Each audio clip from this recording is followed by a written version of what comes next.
পার্লারে ফেসিয়াল কাজ চলছে। এই মহিলাটাকে আমরা ভাড়া করে নিয়ে এসেছি এই বাড়ির কিউট বয়টাকে ফেসিয়াল করে দেওয়ার জন্য, ঠিক আছে? তো ভাবি দেবরকে ফেসিয়াল করে দিচ্ছে।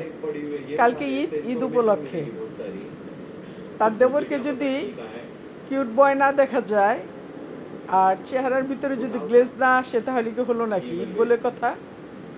তো ভাবি সুন্দর করে মেসেজ করে দিচ্ছে দেবরের মুখখানা যেন ঝিলিক দেয়, ঝিলিক। সাথে আছে যে আমাদের নান্না মুন্না বেবিটা, এই যে দেখছে তার চাচু কি করছে, দেখে দৌড়ে যাচ্ছে চাচুর কাছে। এই তো উ বাবু।